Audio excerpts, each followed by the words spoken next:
¿Cuál es la naturaleza de este curso? Bueno, este curso, como deben ustedes algunos saber, probablemente no todos, es un curso que brinda elementos preliminares, elementos introductorios, como bien dice su nombre, introducción a la macroeconomía. Entonces, brinda elementos preliminares sobre la economía desde la perspectiva macroeconómica. Ustedes llevan un curso similar, pero desde la perspectiva microeconómica. Tanto la macroeconomía como la microeconomía son dos pilares sobre los cuales se asienta, pues, la, una profesión ante la cual se otorga, digamos, el grado de bachiller en economía, luego el título de economista, licenciado en economía.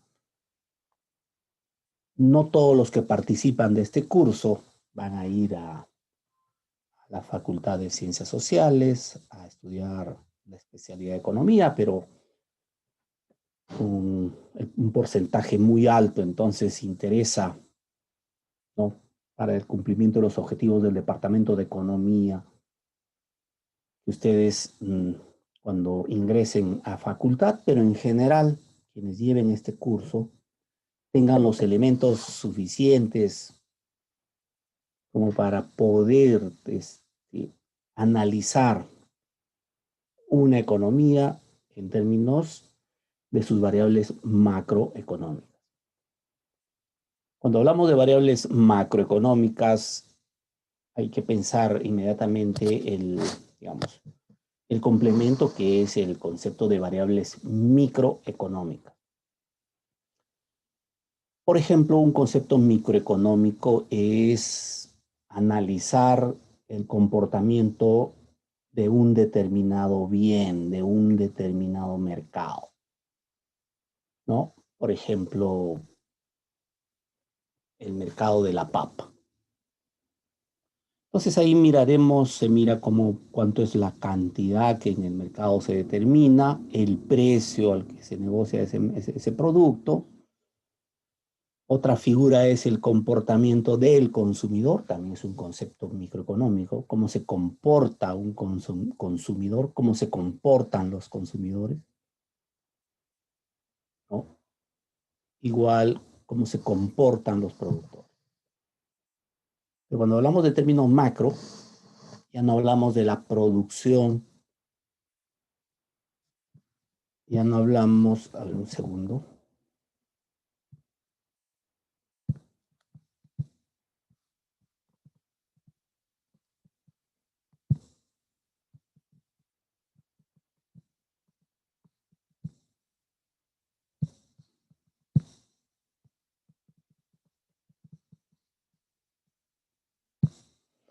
¿Ok?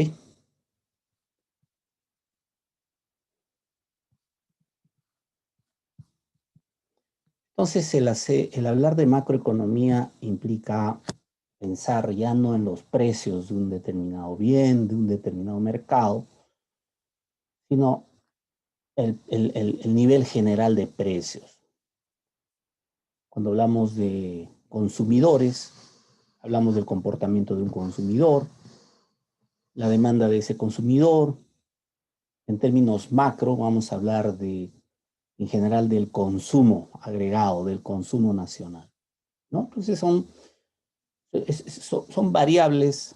El análisis macroeconómico se vincula en general con grandes agregados macroeconómicos, grandes agregados económicos, como por ejemplo la producción del país, el consumo en general en el país, las exportaciones del país, las importaciones.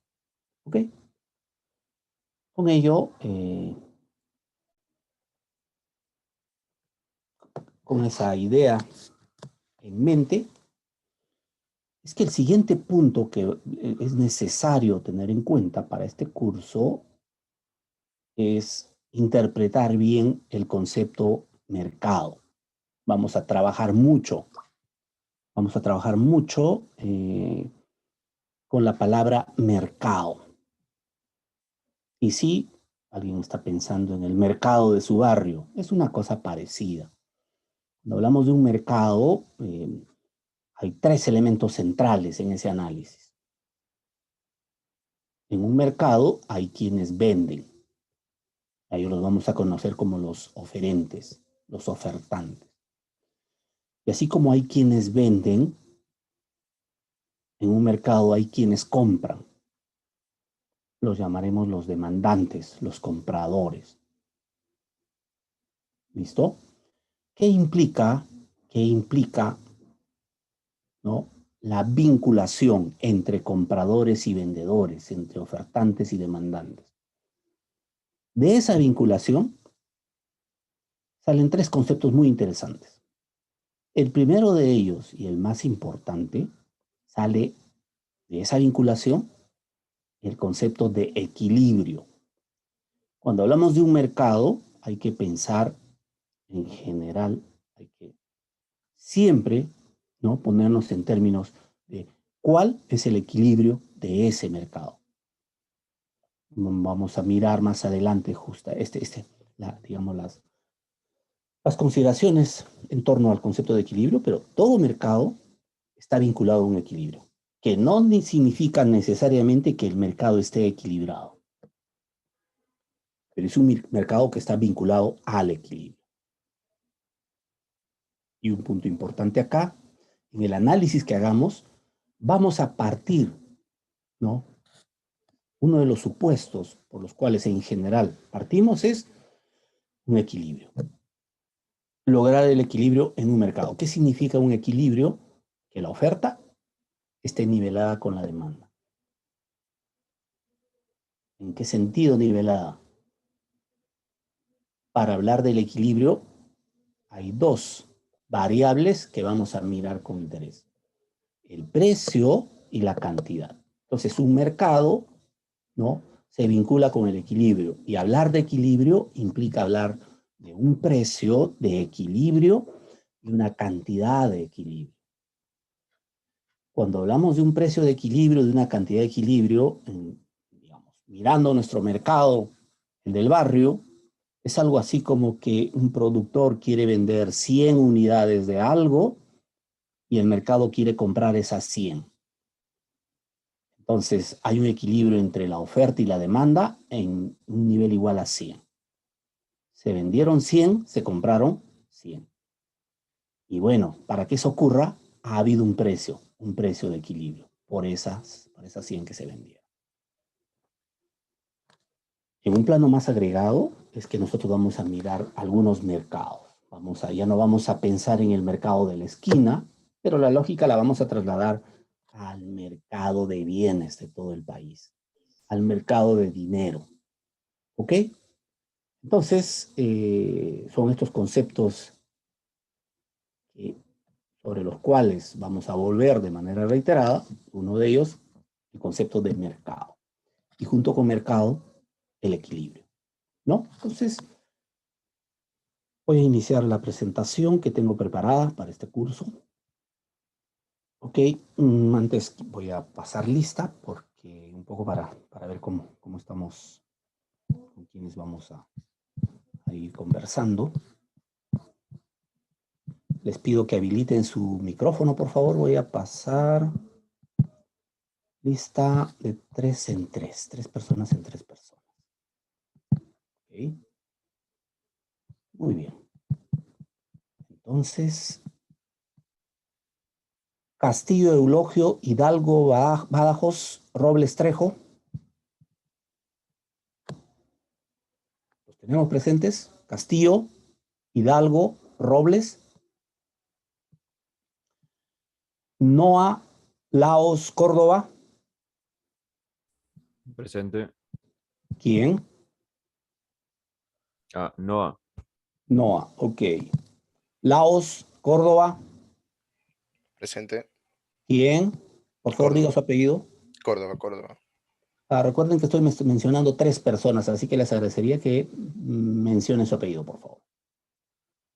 Lizárraga, Aquino, Arango. Arango, presente. Bien.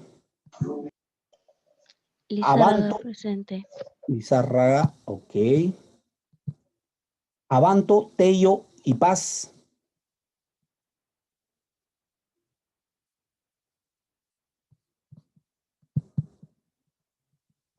Jerónimo Medina Ceballos. Presente, Medina, profesor. Ok. Jaimes Calderón Miranda. Calderón presente. Bien. Miranda presente. Ok. Chuquihuachja Meneses Goya.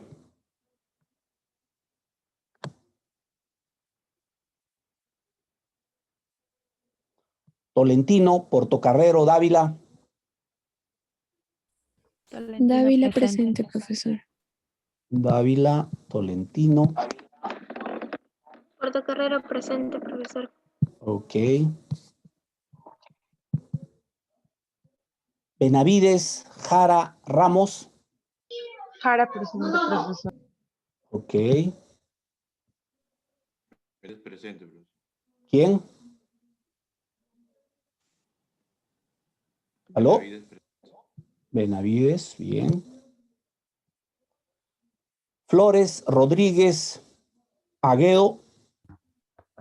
Flores presente, profesor. Bien. Rodríguez presente, profesor. Ok. Aguedo presente, profesor. Perfecto. Vázquez Sáenz Iglesias. Vázquez Presente, profesor. Bien, Vázquez. ¿Quién más?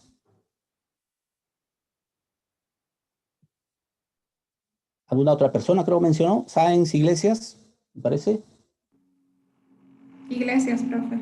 Ok.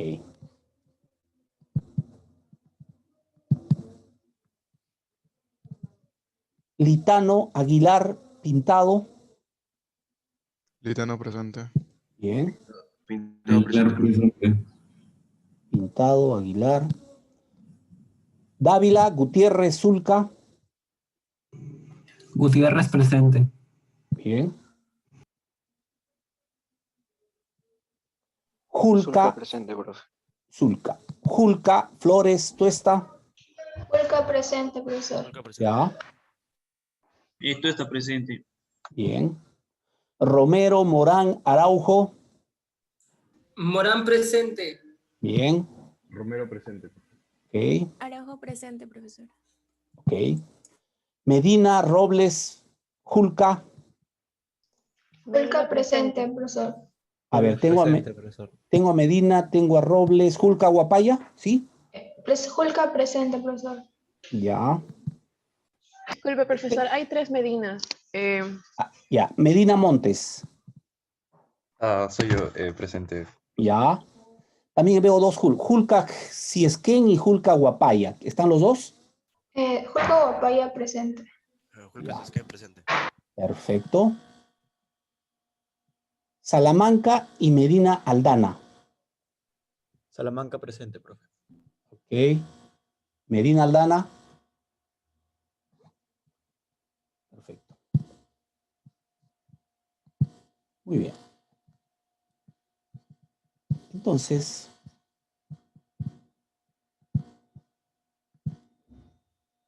Profesor Medina Aldana presente. ya.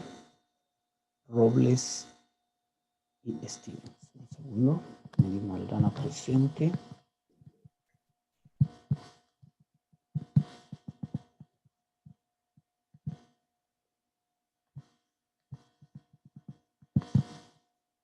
Medina Aguilar presente. Ok. Tengo acá a Sáenz.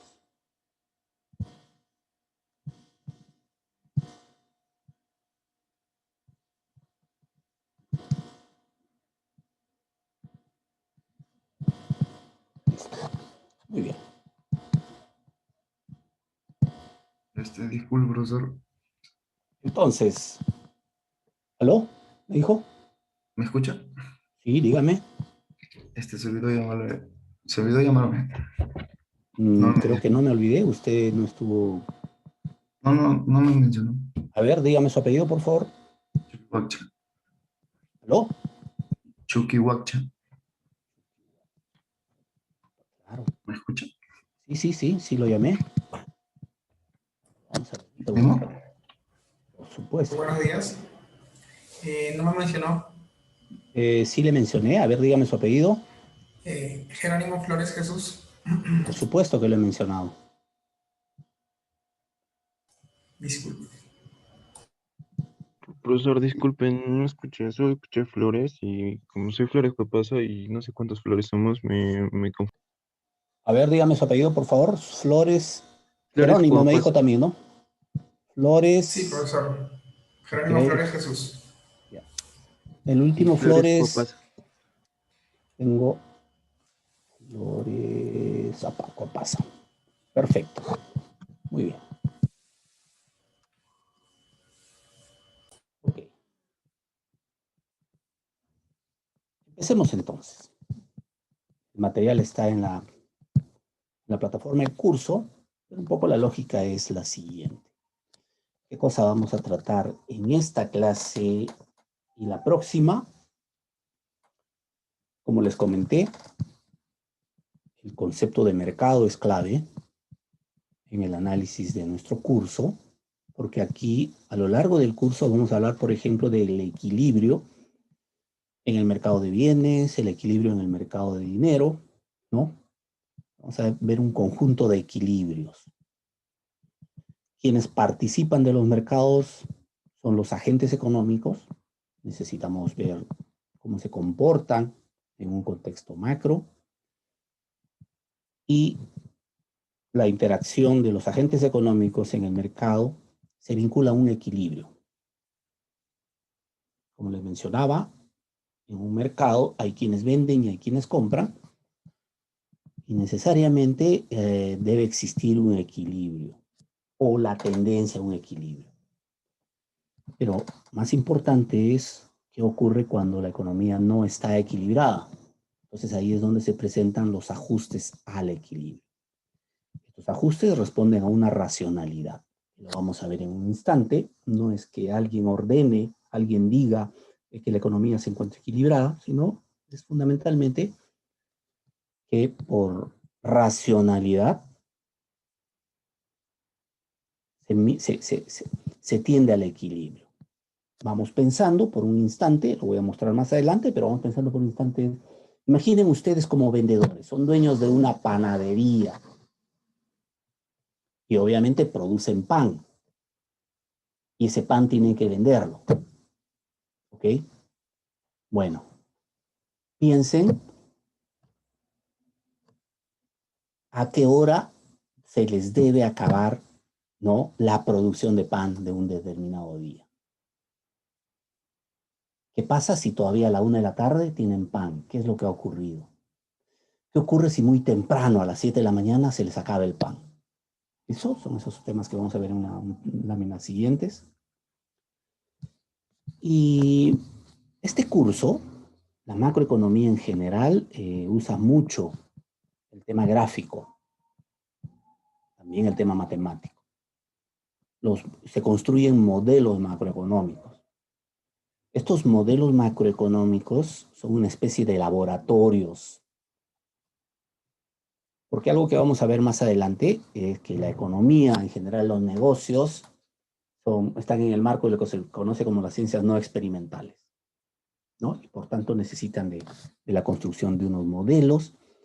Y lo que en un laboratorio se hacen pruebas de laboratorio, nosotros vamos a hacer estática comparativa, que son equivalentes a una prueba de laboratorio. ¿Qué implica una prueba de laboratorio? Normal, digamos, tenemos un papel, etcétera, está bien, y a ese papel le aplicamos fuego. ¿Qué va a pasar? Ese es un experimento. Bueno, un equivalente de experimento nosotros lo vamos a hacer con lo que se conoce como la estática comparativa. Y tanto los modelos macroeconómicos como la estática comparativa tienen una representación gráfica. Para el efecto, vamos a usar la línea recta. Una común y silvestre línea recta. Esa que la miramos desde segundo de media, si no me equivoco, cuando trabajamos funciones y graficamos una línea recta, escribimos su ecuación, esa línea recta es la que le vamos a usar. ¿Con qué propósito? En este curso le vamos a dar un sentido económico, una interpretación económica a la línea recta. ¿De qué forma? Los agentes económicos que integran un mercado, ¿ok? Graficaremos en el mercado, por ejemplo, la oferta con una línea recta y graficaremos la demanda con una línea recta. Entonces, ya podrán ustedes observar que dos líneas rectas cuando se cruzan producen un equilibrio, valores comunes. ¿Ok? Muy bien. Entonces, empezando por lo primero, que es el mercado. Repito, uno de los puntos centrales en análisis macroeconómico. Y no se están equivocando cuando estamos pensando en un mercado. Estamos pensando, por ejemplo, en el mercado de nuestro barrio. Así más o menos funciona el mercado desde una perspectiva macro. Ejemplo, acá. Probable que conozcan el mercado central. ¿Listo? En el mercado central concurren personas, ¿no? Hay instalaciones. ¿Listo? Entonces acá hay un conjunto, inclusive, vean este señor, este vendedor de helados. Ahí donde está en una posición de ofertante. Esta persona está vendiendo helado. Y muchos de ellos serán los compradores. Acá hay una galería comercial. En esa galería hay ofertantes. Y muchos de estos serán compradores. Esto también es una galería. ¿Listo? Entonces, un concepto preliminar se refiere al mercado como la concurrencia de compradores, vendedores, de ofertantes, de demandantes. He puesto este ejemplo porque específicamente es un mercado, el mercado central. Pero también el concepto mercado está acá. Este ya tiene una característica casi más grande, un mercado agregado. Cuando teníamos clases, acá tenemos a la Universidad Católica, cuando teníamos clases, los que no cuentan con vehículo propio salían de la universidad y se paraban, por ejemplo, acá, en esta esquina, en el paradero. ¿Ok? ¿Con qué propósito? Con el propósito de requerir un servicio. ¿Qué servicio? Un servicio de transporte público. En el instante en que ustedes estiraban la mano para detener a una unidad de transporte público, teníamos el encuentro entre la oferta y la demanda. En ese momento, ¿no? Ustedes estaban actuando de demandantes y la unidad de transporte público era el ofertante. La universidad como un todo ofrece servicios, es ofertante de servicios, servicio educativo, por ejemplo. Al interior, múltiples servicios, pero en general, servicio educativo.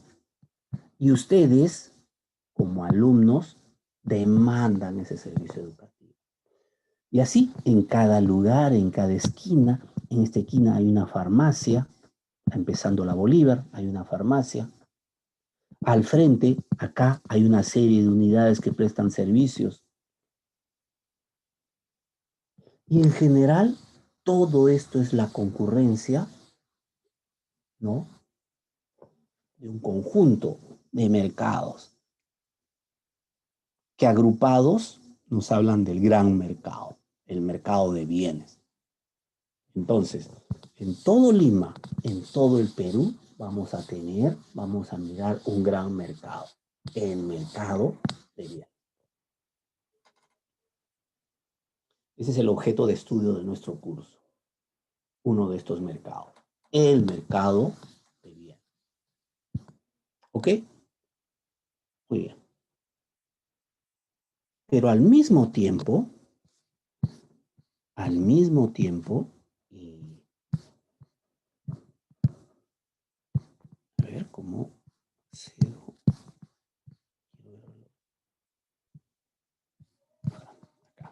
Al mismo tiempo, observen, y voy a hacer una pregunta. Tenemos a Roxana Rodríguez. ¿Está Roxana Rodríguez? Sí, profesor. Roxana, tú has ido a la universidad cuando todavía había clases, ¿cierto? Presenciales. Para matricularme Ya, está bien. ¿Y llegaste con un vehículo propio o llegaste en movilidad pública? en movilidad pública. Ah, perfecto. Y antes de subir a la movilidad pública, ¿qué cosa revisas? Que pase por la universidad. Y ya, eso es un punto importante que sirva a tus intereses, ya, pero en lo personal, abres tu cartera y ¿qué cosa ves? Mi pasaje. Si tienes pasaje, exactamente. ¿Ok? Es decir, si tienes dinero, entonces, gracias Roxana. Acá, para participar de este mercado, necesitamos lo que dijo su compañera. Ver si tengo mi pasaje. Ver si tengo dinero, ¿no? Para, obviamente ustedes pagan una pensión. Eso es, la pensión es el derecho a participar de este mercado. Cuando uno va a una farmacia, uno dice, véndame tal medicamento. Y el de la farmacia le vende el medicamento. ¿Qué significa que se lo vende? A cambio espera recibir un dinero. ¿Ok? Acá hay un concepto bastante importante, la tienda de la esquina. Ahí vamos a preguntar, voy a hacer la siguiente pregunta respecto a la tienda de la esquina. ¿Ok? A ver. Paul Flores. Paul Flores. Sí, profesor. Paul, ¿tú en qué barrio vives? ¿En qué distrito? Yo vengo soy de otro departamento del Perú. Ya, y en ese departamento tú has vivido en un barrio, ¿cierto? ¿Desde que has nacido o has estado movilizándote siempre? Bueno, sí, sí, Cono- me movilicé varias veces. ya, pero en tu barrio había una tienda, ¿cierto? Sí, sí, en la esquina. A la que iba, la tienda de la esquina, a la que ibas siempre a comprar. Tú conocías al dueño, ¿cierto? O a la dueña. Sí, Hasta podían ser amigos. sí, sí.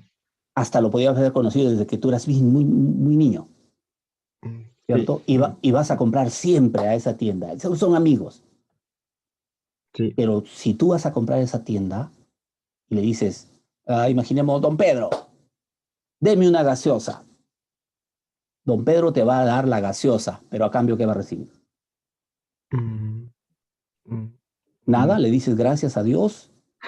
Dinero, un valor significativo. Dinero, exactamente. Es decir, el dueño de la esquina, el dueño de la tienda de la esquina, no va a soltar la gaseosa, a menos que tú le pagues por esa gaseosa. Muy bien, perfecto, gracias. Entonces, en este mercado hay dos cosas. Digamos, en este gráfico nosotros podemos ver la presencia de dos grandes mercados. El primero, el conjunto de bienes y servicios que se venden y se compran.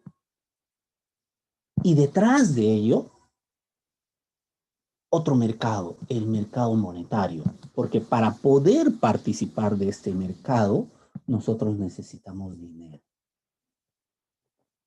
Entonces hay un mercado monetario. ¿Listo? Y también en este gráfico, acá, en esta parte, si no me estoy equivocando, ¿sí? Creo que es en esta parte, está el centro financiero de la Universidad Católica. Acá tenemos a los bancos. Está el Banco Continental, está el Scotiabank, si no me equivoco, el Banco de Crédito.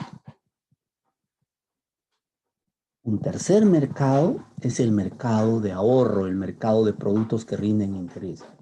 Para efectos de nuestro curso, entonces, en este escenario, que puede ser Lima, que puede ser el Perú, nosotros vamos a encontrar tres mercados. El mercado de bienes y servicios, y el dinero que nosotros necesitamos para participar de este mercado de bienes y servicios. Por tanto, hablaremos del mercado monetario y algo que es importante, ¿okay?, que da lugar a este tercer mercado, que es el de ahorro. ¿Listo? Y este tercer mercado, Chuquihuaccha, Sí, profesor. una pregunta. ¿Qué hacen los hogares con sus ingresos, con sus remuneraciones? No sé si tú te mantienes solo, de repente todavía dependes de tus papás. Si en caso todavía dependes de tus papás, ¿has visto un poco, tú crees que todo lo que cobran lo gastan en bienes y servicios? ¿Tus padres o de repente tú, si trabajas? Creo que existen dos tipos de personas. ¿Aló? Sí, sí. Dime, o sea, ¿tú qué has observado en tu familia? ¿Que se gastan todo en comprar bienes y servicios? No. Si no, Un cierto porcentaje.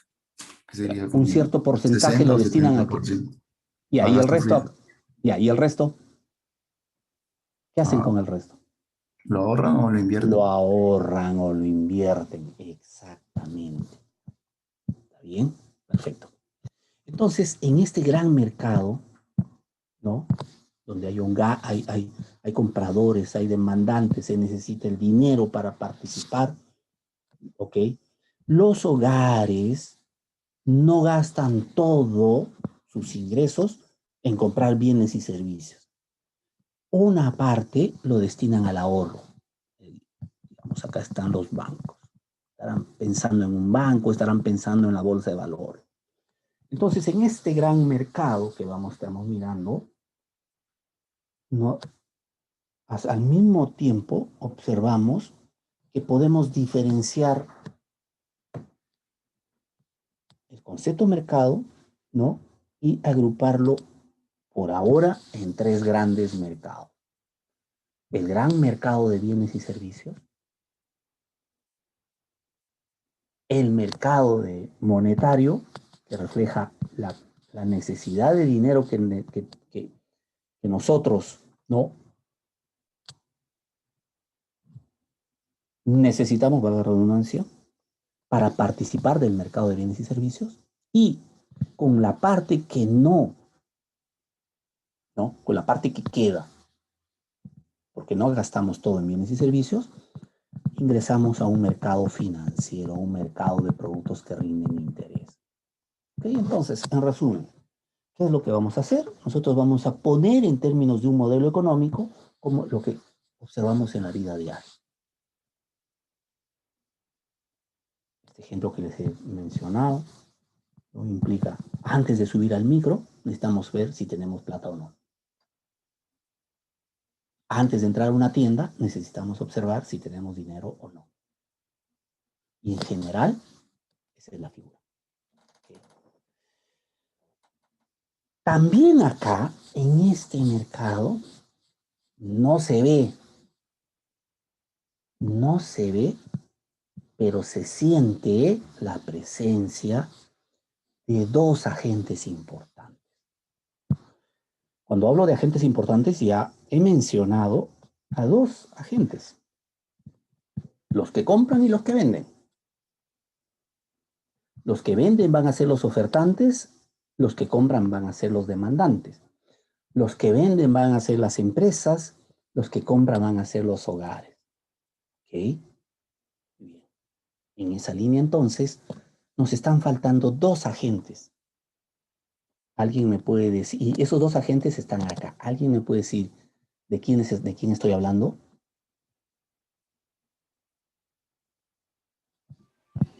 los bancos? Los bancos ya están acá, pero hay una palabra banco acá.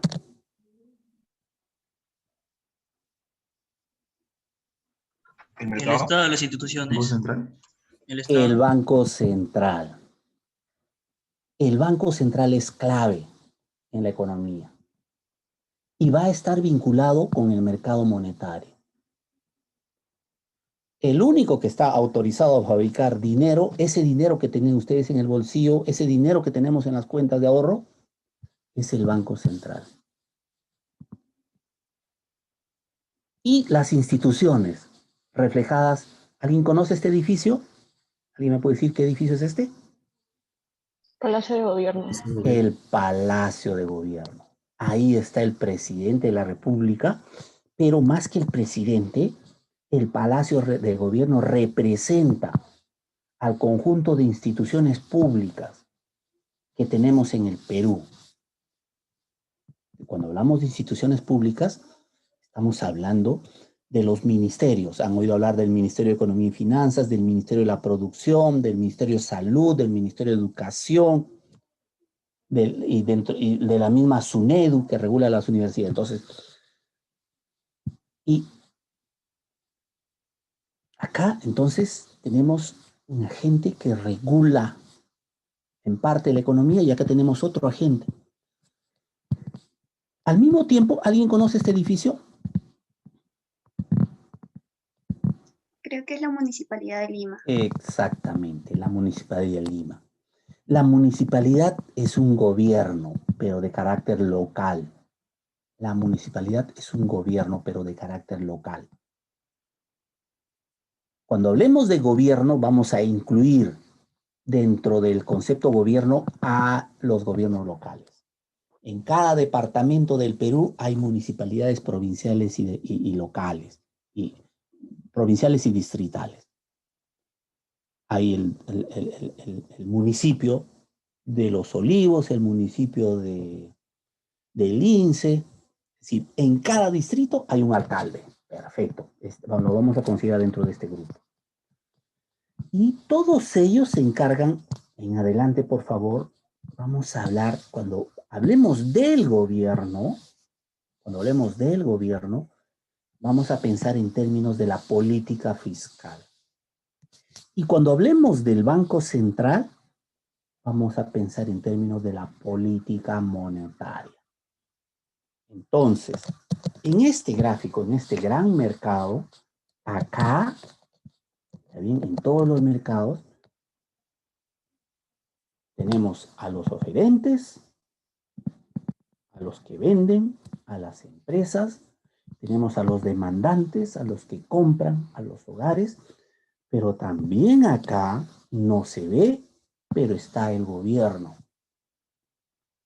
Mediante la política fiscal. ¿De qué manera? Por ejemplo, las pistas y veredas, de estas pistas y veredas se encarga el gobierno. Si hay un policía de tránsito acá, ahí está la presencia del Estado. Si esto es un hospital, ahí está la presencia del Estado Económico. Si esto es una escuela, acá está el Parque de las Leyendas, si no me estoy equivocando, ahí también está el Estado.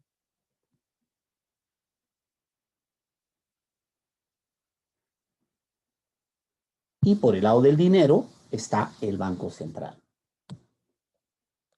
Entonces, en general, pueden observar acá, tenemos casi todos los agentes económicos con los que vamos a estudiar. Las empresas, los hogares, el gobierno, el Banco Central. ¿Qué hacen las empresas? Producen, venden, invierten. ¿Qué hacen los hogares? Consumen, gastan. ¿Qué hace el gobierno? Política fiscal. ¿Qué hace el Banco Central? Política monetaria. Vamos a detenernos un poquito en la política fiscal. ¿Qué implica política fiscal? Dos cosas. El gobierno gasta, hace carreteras, hace obras públicas. ¿Listo? Y alguien me puede decir, ¿de dónde saca el gobierno la plata para hacer obras públicas, para gastar, para pagar a los médicos? ¿De dónde saca esa plata? Impuestos. Exactamente, impuestos. Entonces, cuando pensemos en la política fiscal, por favor anoten, subrayen, vamos a hablar del gasto de gobierno, pero también de los impuestos. Y cuando pensemos en la política monetaria, vamos a hablar de la oferta, hay que pensar en la oferta monetaria. Quien fabrica el dinero en el Perú es el Banco Central. Muy bien. Entonces, dicho esto, este es un poco el escenario en el cual vamos a trabajar. Una economía, no una economía hipotética, una economía real, una que nosotros miramos. He puesto este gráfico a propósito. Es la universidad. Pero no solo la universidad, sino también todas las calles, centros comerciales, hospitales, instituciones, viviendas. Entonces acá hay hogares, hay empresas que se juntan en un mercado. Pero alguien puede decir, pero profesor, acá no veo el mercado. No es el mercado en este sentido, es decir, voy a un lugar a comprar bienes al mercado central. No, es el gran mercado nacional. Acá en todo lugar y en todo momento se compran y se venden bienes y servicios. Alguien compra bienes, alguien contrata servicios, compra servicios, alguien vende bienes, alguien vende servicios. Y todo esto está regulado por la presencia del Estado, a través del gobierno, mediante la política fiscal, que es gastos o impuestos. Y cuando hablamos de gobierno hay que incluir a los municipios, pero también hay otro nivel de gobierno, que son los gobiernos regionales. Y el Banco Central. ¿Listo? Perfecto. Muy bien. Toda esta figura que se compra, se vende, ¿no? Representa un mercado. También el mercado de servicios.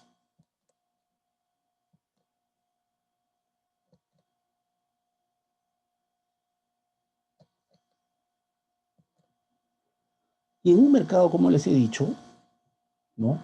Tenemos el concepto de equilibrio. ¿Qué implica? Y aquí, por favor, piensen en la panadería de la esquina. Vamos a darle una mirada microeconómica. ¿Okay? Vamos a pensar en el mercado del pan.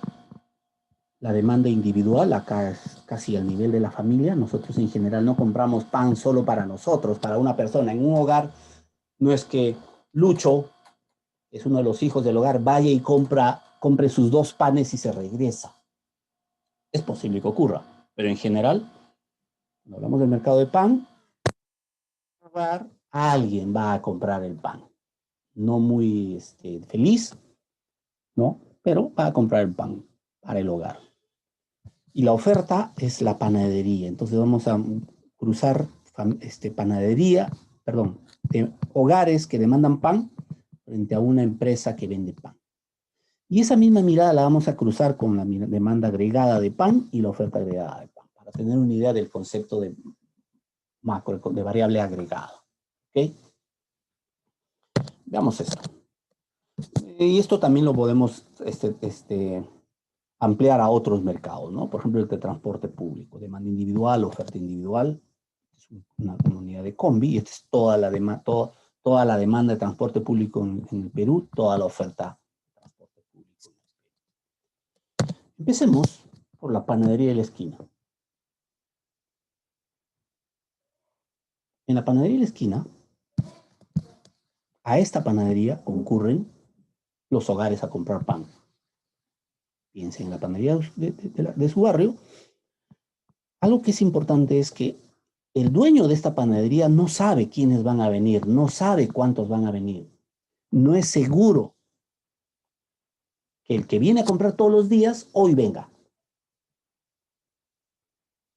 Puede no comprar, puede irse a otro sitio. El mensaje que quiero dar es que el dueño de esta panadería no controla la demanda, solo controla su oferta. Puede aumentar la producción, puede disminuir la producción, etc. Y es diferente ir a la panadería a la 1 de la tarde y encontrar pan, que ir a la panadería a las 7 de la mañana y no encontrar pan. El mercado se está comportando de una manera. Es usual que,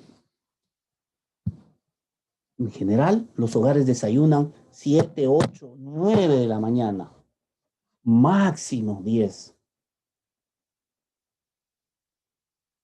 Entonces, alrededor de las 10 ya se le debe haber acabado el pan a esta panadería. Eso no significa que no le queden algunos panes, pero en general, alrededor de las 10 ya se le debe haber acabado el pan a esta panadería.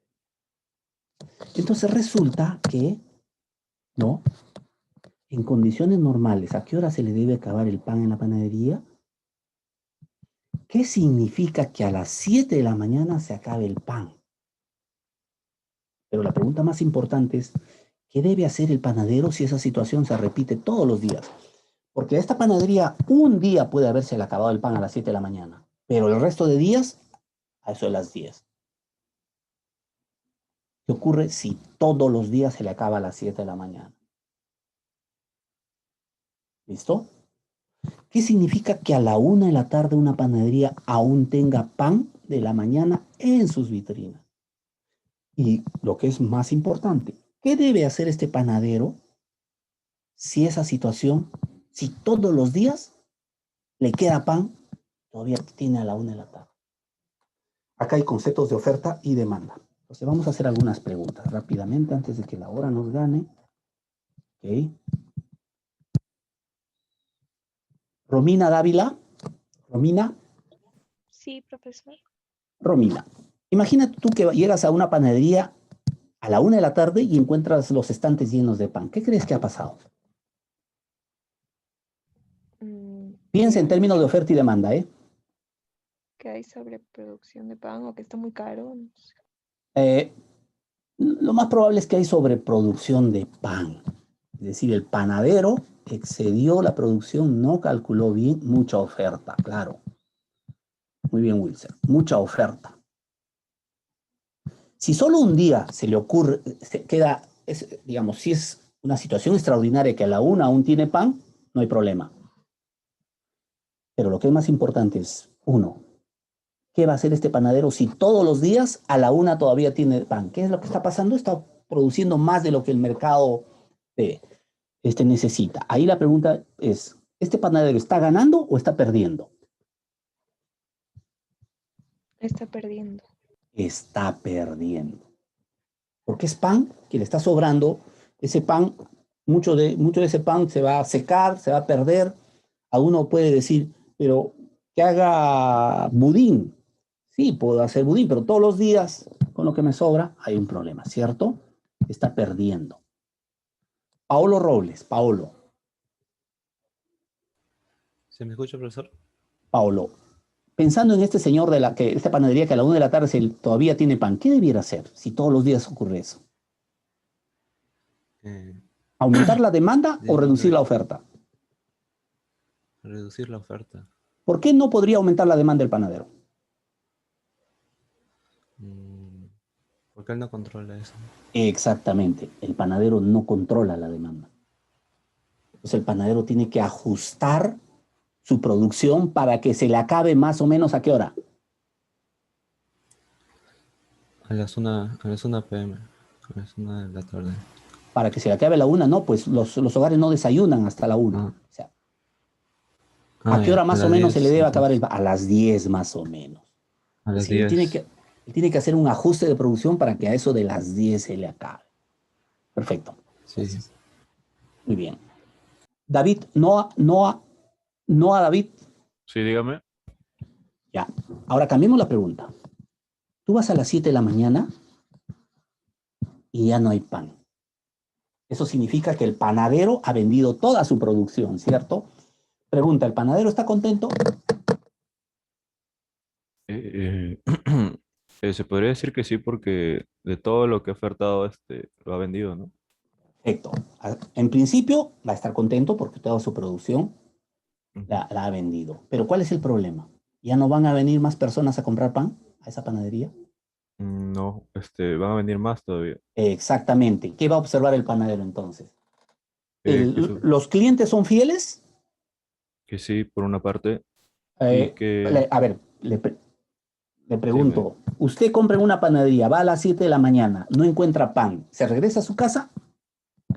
Ah, pues sí. ¿Ya no compra pan? ¿Busca otra panadería? Exactamente, a eso iba mucha demanda, ¿no? Carlos, es hora pico, por supuesto. Es hora pico, van a seguir viniendo clientes. Entonces, la pregunta que les hago es, si al panadero se le acaba a las 7 de la mañana, este panadero ya vendió todo lo que produjo, eso está bien. ¿Pero está ganando o está perdiendo?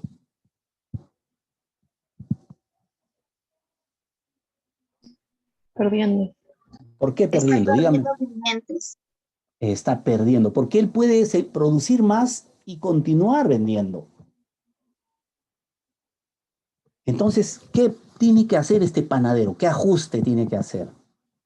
Aumentar la oferta. Aumentar la oferta. Muy bien. El de acá tiene que reducir la oferta. Repito, sí ocurre todos los días, pero si un día le sobró, no es que al día siguiente vaya a ajustar su producción. En general, si regularmente le está sobrando pan, tiene que ajustar su producción a la baja. Si regularmente se le está acabando el pan, tiene que ajustar. La pregunta siguiente es, ¿por qué este panadero tiene que elevar la producción y por qué este panadero tiene que reducir la producción? ¿Alguien le está ordenando? No. El mercado.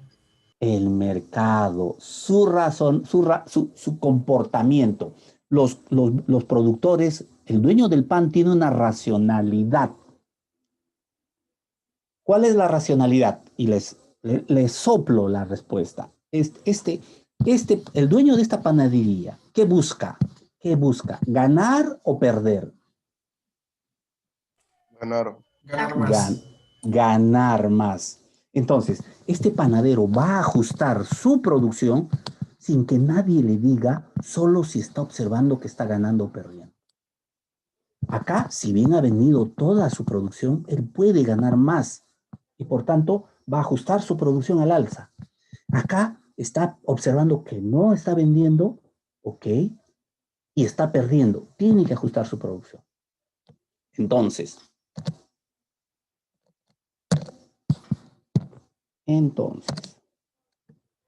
a la 1 de la tarde, como muy bien dijeron, la oferta es mayor que la demanda. Si se le acaba el pan a las 7 de la mañana, la demanda es mayor que la oferta. Y a las 10 de la mañana aproximadamente tenemos lo que se conoce como el equilibrio. Si a las 10, no sé si les ha pasado, pero a veces uno llega a la panadería y encuentra los últimos 5 panes, los últimos 10 panes. ¿No? Esos son míos. Y el dueño el dueño de la panadería los vende y él ya no espera que vengan más. Eso no significa que no vaya a venir uno o dos ocasionalmente, ¿no? Entonces, si a las 10 de la mañana se le acaba el pan, este mercado está en equilibrio. Ese es el concepto de equilibrio. ¿Eso significa que en todas las panaderías se va a acabar a las 10 de la mañana? No, habrá panaderías que ocurra esto, tendrán que ajustar su producción. Habrá panaderías donde ocurre esto, tendrán que ajustar su producción. ¿Ajustar en términos de qué? Hacia el equilibrio. El que se le acaba a las 7 de la mañana tendrá que hacer un ajuste para que se le acabe a las 10. El que a la 1 de la tarde todavía tiene pan, tiene que hacer un ajuste para que se le acabe a las 10. En general, entonces, la economía tiende al equilibrio. Pero tiende al equilibrio no porque yo lo diga, no porque el gobierno lo diga, lo dice la racionalidad del productor. El productor busca ganar. Perfecto. Muy bien. Han habido buenas respuestas. Están captando la esencia, el concepto de equilibrio. Bueno, pero como este es un curso de macro, esto no nos ayuda mucho. Sí nos ayuda, pero necesitamos darle la mirada agregada. En el Perú existen 20.000 panaderías. Este es un aviso que generan 200.000 puestos. De acuerdo al INEI, Lima tiene casi 10 millones de habitantes. Es un dato del 2021. ¿Está bien? Casi 10 millones de habitantes. También el INEI me dice que aproximadamente hay 4 personas por hogar. Entonces, 10 millones entre 4 personas por hogar, tenemos que en Lima hay 2.5 millones de hogares. ¿Ok? En promedio. Noemí Araujo, Noemí.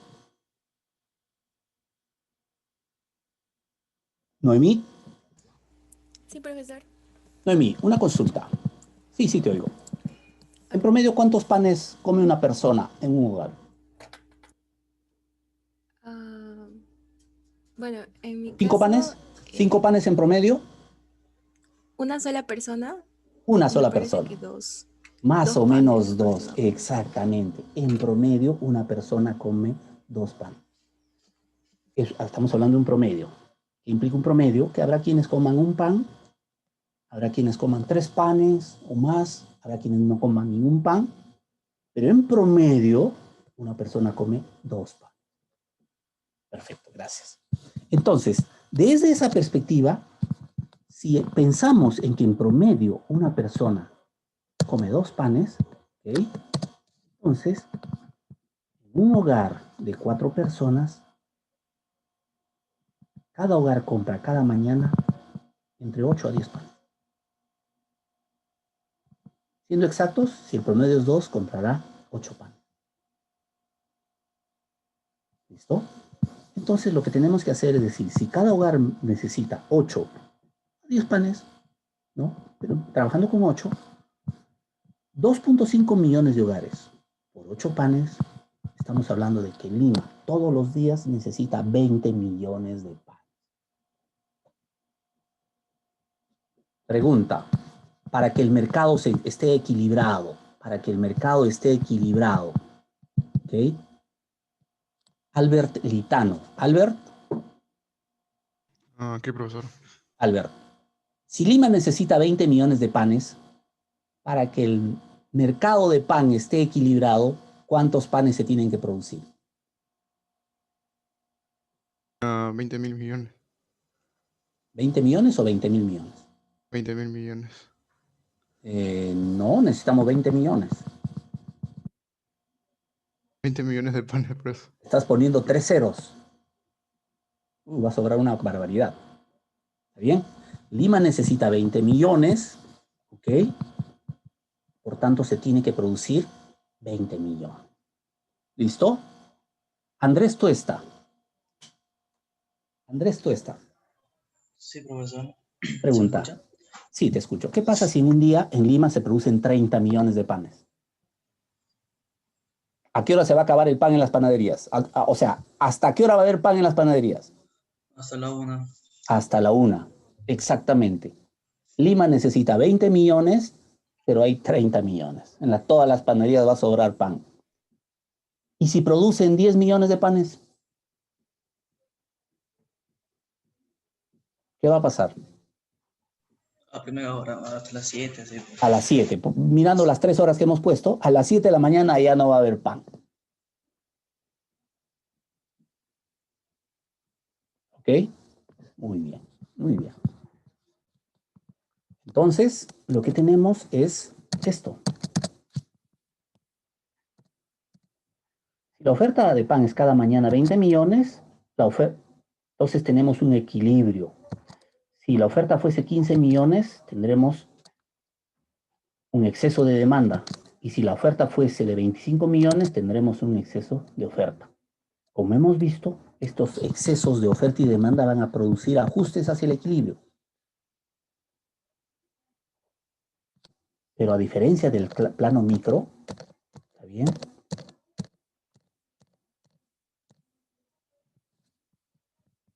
Si la demanda es igual a la oferta, tenemos el equilibrio macro. ¿Qué pasa si la demanda es mayor que la oferta? Es decir, ¿qué pasa si el pan se está acabando a las 7 de la mañana? Resulta que aquí ahora sí hay la posibilidad de hacer doble ajuste.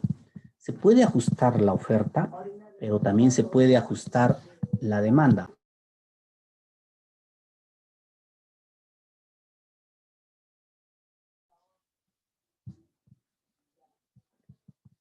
recuerden que en la panadería de la esquina él solo podía ajustar la oferta. En el plano macro podemos hacer algo para mover la demanda. Si la demanda es menor que la oferta, es decir, el pan se está acabando a la 1 de la tarde, podemos hacer dos cosas. Que se ajuste la producción, pero también que la demanda se mueva.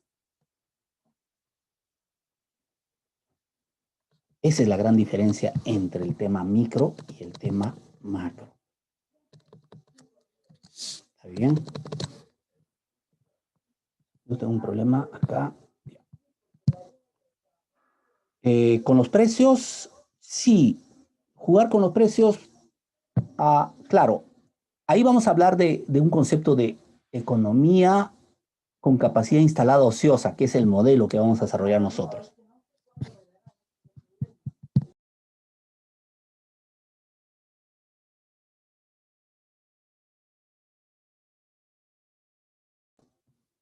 Este tema de los precios lo voy a mencionar más adelante, Wilser,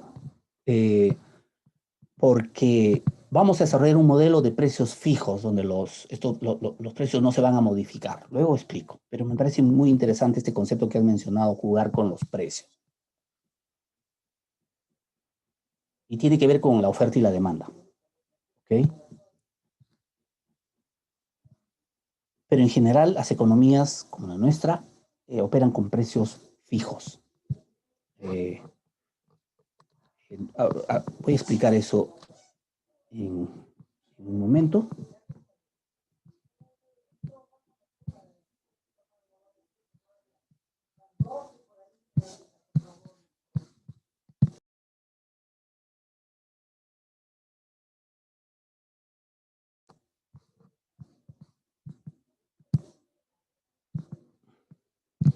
Ok. Entonces estaba, a diferencia del ajuste micro, donde en este ejemplo, el dueño de la panadería no controla la demanda, ¿okay? Por tanto, tiene que ajustar solo la producción en función a cómo está mirando el mercado. En el plano macro aparece sí la posibilidad de que el equilibrio se logre mediante ajustes de oferta o de demanda. Y especialmente en este curso nos vamos a concentrar en los ajustes de la demanda. Y cómo desde una perspectiva macro se puede lograr el equilibrio, incrementar o disminuir la producción mediante ajustes de la demanda. Los ajustes de la oferta se los vamos a dejar a los productores. Esto es, en un escenario en donde haya un exceso de demanda, se acabe el pan a las 7 de la mañana, hay la opción de que los productores eleven su producción o, de alguna manera, el mercado se ajuste por el lado de la demanda. Si el pan se acaba a la 1 de la tarde, hay la opción de que los productores ajusten la producción o podría ser que en lugar de que baje la producción, suba la demanda. Muy bien, de esos cambios en la demanda, nosotros vamos a hablar. Dicho esto, ya veamos algunos datos. En las barras azules, ¿está bien?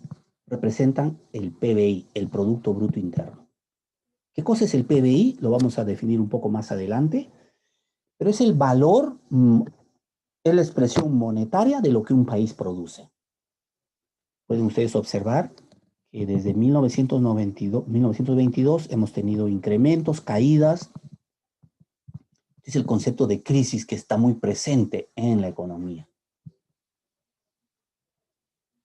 Y acá hay una gran caída, que la voy a mencionar más adelante, ¿no? La del 2020 por el COVID. ¿Hemos tenido caídas grandes antes? Sí. En el 98, en los años 80, 70, hemos tenido 3 grandes crisis fuertes, fortísimas. ¿Listo? Pero en general, si observan, las barras azules es el Producto Bruto Interno y la línea roja es la demanda interna. Pueden ustedes observar cómo la demanda camina de la mano de la oferta. Acá hay desequilibrios que tienen que ver con ajustes Este es un desequilibrio, un ajuste, que lo vamos a mirar, se les va a dar una lección. Acá hubo una crisis mundial terrible, como la que tuvimos en los años 30 con el crack del 29. Ustedes en algún momento deben haber oído hablar de la crisis del 29. En el año 2009 hubo una crisis mundial tal vez más fuerte que esta de acá, que no nos afectó mucho por las condiciones en las que estaba la economía. Pero acá sí teníamos una crisis severa. Esta caída implica quiebra de muchas empresas, personas que pierden su empleo, empobrecimiento. Esta es una caída brutal. Les digo, hemos tenido 3 caídas muy fuertes en los años 70 y 80. ¿Primer gobierno de Alan García? Sí, primer gobierno. Este de acá. Esta es una crisis producida por el fenómeno del niño del 81-82, un super niño, un mega niño. La economía no estaba preparada y nos afectó terriblemente. Y en el 97, acá, un otro mega niño, 97-98, que no nos hizo mucho daño. Veamos las barras. Acá tuvimos un mega niño, el del 81-82. Acá también tuvimos otro mega niño en el 97. Este de acá nos hizo mucho daño. Este de acá no. Acá no estábamos preparados. Acá más o menos la economía se había preparado. La crisis del 82, sí, esa es la, Álvaro, la crisis del 82, sí, esa es una crisis del fenómeno del niño. Y en los 90, perfecto, está bien, crisis asiática y rusa, exactamente. Pero la crisis asiática estancó nuestra economía y la crisis rusa, pero no nos hizo tanto daño. Menciona, en algún momento voy a hacer una sección sobre esto, pero en los años 90 la economía estaba mejor preparada para enfrentar una crisis, ¿está bien?, que en los años 70 y 80. Las crisis nos hacían mucho daño. En los 2000 la economía estaba bastante preparada para enfrentar una crisis mundial que no nos hizo mucho daño. Son condiciones que las vamos a mirar en un instante, algunos de ellos, pero esto que mencionan sobre me parece muy interesante que conozcan digamos, me puedan comentar, como hizo Álvaro, la crisis asiática y rusa de los 90, en estricto de los 90, es del 97 y 98. Acá hubo una crisis asiática y rusa terrible. Pero nuestra economía estaba más o menos preparada, digo, en comparación con estos años. Entonces, este es un indicador clave, indicador de producción. ¿Listo?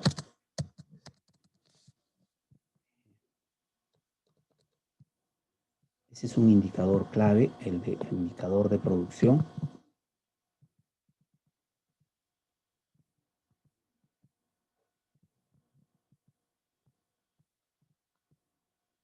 Todos los gobiernos, todos los gobernantes le dan especial, ¿no?, énfasis al tema de la producción. Porque de acá nace lo que son las exportaciones, las importaciones. En función a cuánto se produce, el gobierno recauda impuestos. No, acá tenía problemas con la recaudación. Acá la recaudación se aceleró para la economía, para el gobierno peruano. Y más recaudación le permite al gobierno tener o ahorros o gastos. Acá ustedes observarán, en estas crisis el gobierno debe haber recaudado poco, debe haber gastado menos, debe haber tenido déficit. Acá el gobierno con mayor recaudación, por la mayor producción, debe haber podido gastar más, recaudar más, tener tal vez ahorros. Eso lo miramos en un instante. Y aquí está mirando, concentrándonos solo en el PBI, las barras azules, que acá están como una línea, como les dije, la economía cayó 23% por el crack del 29, cayó 12% por la Segunda Guerra Mundial, cayó 10% por la crisis de los 70, que es la crisis del petróleo de los años 70, cayó 14% por la crisis del niño del 81-82 y cayó 32% por la crisis de fines de los 80, que coincide con el primer gobierno de Alan García. De ahí nos hemos recuperado. Acá está la crisis asiática y rusa que menciona uno de sus compañeros. Nos estancó, pero no nos produjo una severa crisis. La crisis mundial del 2008-2009, ustedes pueden comparar esta de acá con esta de acá. La de acá fue más fuerte aún. No nos hizo mucho daño por las condiciones de nuestra economía que voy a mencionar. De ahí nos hemos recuperado y la caída del COVID. Cuando antes, a inicios del año pasado, yo enseñaba macroeconomía y le decía a los alumnos, estamos creciendo, pero el crecimiento se está moderando, tenía los siguientes escenarios. Vamos a seguir creciendo al mismo ritmo, y muy pocos decían esto. Muchos decían, no, la economía se va a moderar. La mayoría hablaba de la moderación. Muy pocos decían que nos podíamos estancar, pero sonaban voces de alerta. Casi nadie decía que la economía se iba a caer moderadamente, ni siquiera a este nivel, y todos nos equivocamos. La economía se cayó brutalmente. ¿Debido a un mal manejo, a malas políticas? No. Debido a un evento que nadie había anticipado. Esta es una señal. Diga, Álvaro. Profesor, antes de la pandemia, el crecimiento se había moderado debido al fin del boom de las commodities, ¿no? Sí, acá, si ves esta curva, esto es en los 2000, la curva es al alza. ¿Está bien? Un crecimiento acelerado. Mientras que acá la curva ya está tomando forma de desaceleración. ¿Qué cosa había pasado? Sí, acá había un problema con... más que el precio de los commodities con una desaceleración del mercado mundial. Cuando el mercado se desacelera, deja de comprar. Y cuando deja de comprar, muchos precios caen. Por ejemplo, nosotros miramos con mucho cuidado a China, porque China es un gigante que compra. Por ejemplo, compra cobre. ¿Y quiénes venden cobre? Nosotros, junto con Chile. Entonces, ¿nos conviene que China esté al alza? Sí. ¿Qué pasa si China se cae? Bueno, se cae la demanda mundial, se caen los precios, nosotros nos afectamos. Pero sí, este periodo coincide con una caída en las cotizaciones. Pero en general, desaceleración mundial. ¿Está bien? Perfecto. Esta es un poco la mirada. Este mensaje es, ¿se pueden anticipar los eventos económicos? No.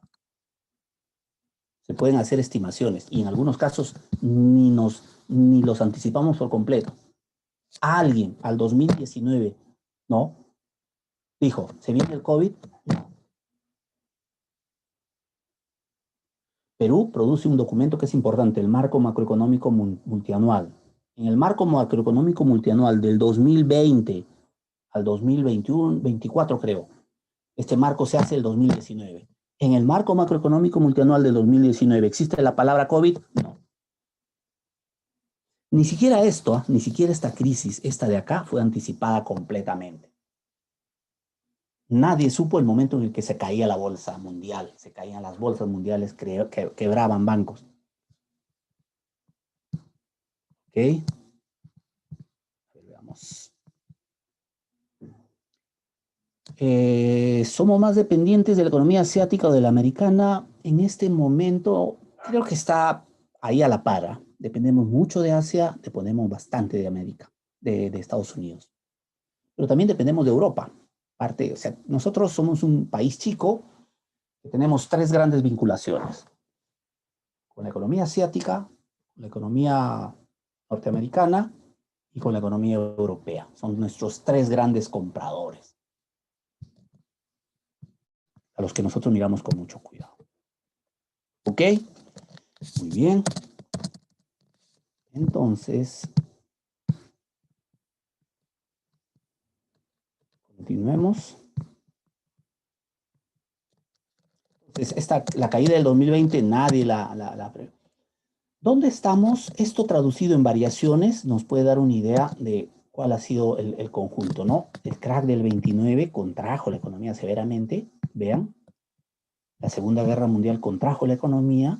Sí. Veamos acá el nivel 0. De acá para arriba es crecimiento, variación positiva. De acá para abajo... No se ve. Ahora no está compartiendo.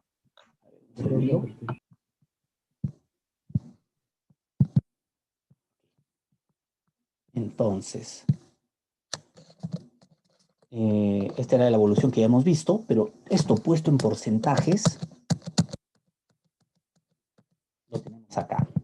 0 significa, este nivel, acá significa que la economía tuvo un crecimiento de 0% en relación al año anterior.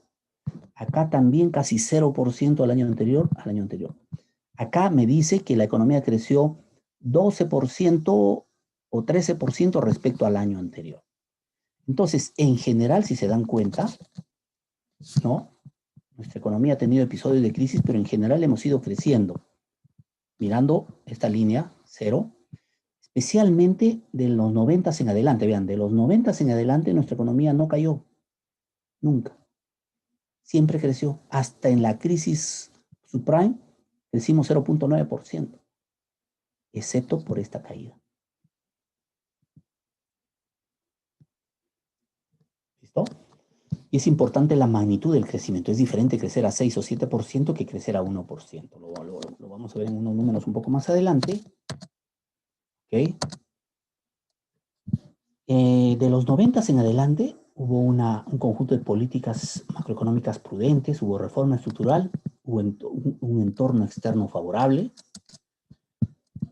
Como dijo su compañero, ¿no? Caída del precio de las materias primas, tuvimos un entorno externo desfavorable, pero las políticas fueron adecuadas, las políticas fiscal y monetaria, tuvimos un incremento en la producción minera, ¿no? Pero el COVID ha deteriorado fuertemente. En su momento se hicieron escenarios de cuánto se iba a caer la economía en el 2020, ¿no? Y cuánto se iba a recuperar en el 2021, escenarios desde positivo o conservador o bajo hasta bastante negativo, ¿ok? Y la recuperación. En materia económica tú no puedes decir vamos a crecer tanto, si no tienes que hacer escenarios, porque no se pueden anticipar. Si se cumplen determinadas condiciones, el 2021 creceremos al 7.3%. Pero si se cumplen otras condiciones, el 2021 creceremos solo 0.5%. Cuando hablamos de crisis, hay que también un poco pensar qué tan crítica fue la situación peruana. Y grandes crisis hemos tenido en este horizonte desde 1960. 1, la crisis de los 70s. 2, la crisis de los 80s inicios. 3, la crisis de fines de los 80s. 4, esta pequeña caída. ¿Listo? La estoy poniendo como crisis. Y 5, la del COVID. Pero Argentina tiene un serio problema de caídas permanentes, ¿no? 16, 17 caídas. Esto, por ejemplo, me habla de una economía argentina que se está deteriorando permanentemente. Este es un escenario en el cual la economía estaba mejorando. Ustedes jóvenes, por ejemplo, responden a una generación en donde no había crisis, excepto la del COVID, que ahora la están viviendo. Pero vean el caso de los jóvenes argentinos. Caídas permanentes. Y esto se vincula con desempleo. Cuando el producto se cae, hay desempleo. La medida de la economía. Hemos hablado del PBI. ¿Cómo se mide? Hay un indicador de medición. ¿Vivir en recesión permanentemente? Sí, hay economías que viven en recesión. caídas permanentes. Les estoy mostrando justo el caso de Argentina, ¿no? En Argentina, en el periodo en el que nosotros teníamos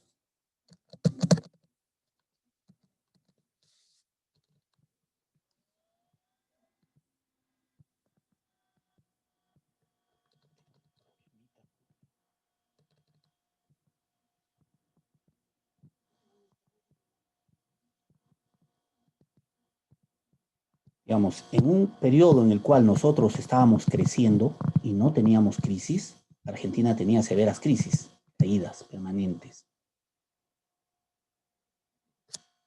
Cuando una persona no gasta, ¿se produce inflación? No, más bien, cuando los agentes económicos no gastan, no hay demanda, lo que se podría producir es deflación, caída de precios.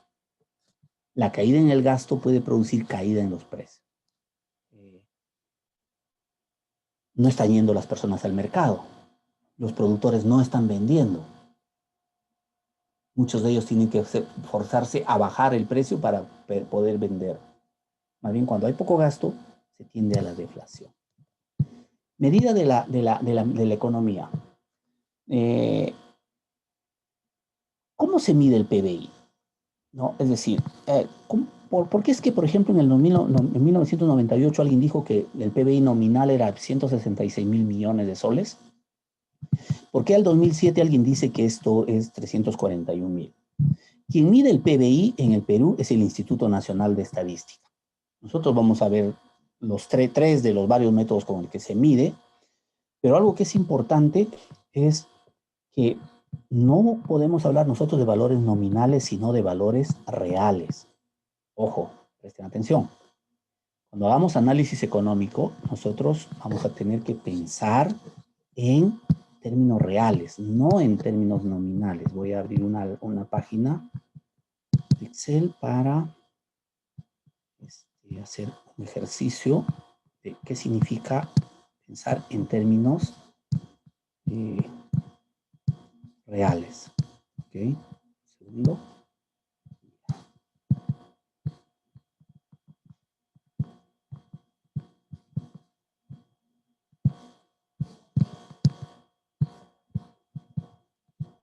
Veamos este ejercicio. Vamos a hacer aquí el tiempo T, ¿okay? El nivel de producción, el nivel de precios, y aquí vamos a poner P por Q, que es el PBI, P corriente, ¿está bien? Y acá vamos a tener un P base por Q, P base,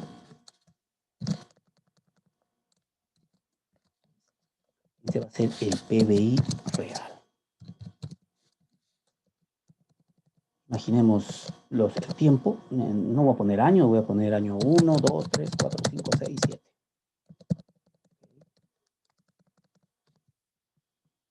Lo más simpático voy a poner ya 2015, 2016, 2017.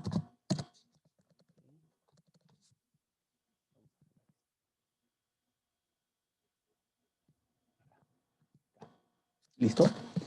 Imaginemos que en el año 2015 se produjo 100, acá también nuevamente 100, luego 80, luego 60, luego 100 y 120. El precio era 1, acá 4, acá 10, acá 100, acá 1000 y acá 10.000. Ustedes dirán, ¿por qué esos precios? Es que efectivamente los precios pueden ser así. ¿Ok? Y vamos a encontrar el PBI nominal, el valor nominal. No estoy exagerando mucho. Nosotros hemos tenido ese tipo de inflación altísima. P por Q, acá, listo. Bien. Observen. El valor en soles, P por Q, aquí estamos hablando de soles. Listo. Y acá también vamos a hablar de soles de un año.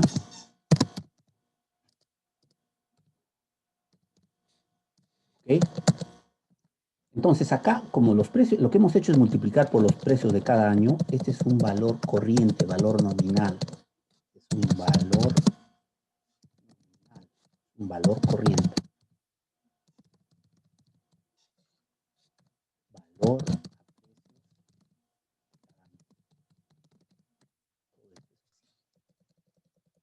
Entonces aquí podríamos erradamente, si miramos este valor nominal, podríamos decir, la economía está creciendo. En 2015 en soles fue 100, subimos a 400, a 800, a 6.000, a 100.000, a 1.200.000. Qué bien, estamos creciendo. El análisis está equivocado, está errado. ¿Por qué está errado? Porque aquí vamos a ir hacia un análisis, una interpretación equivocada.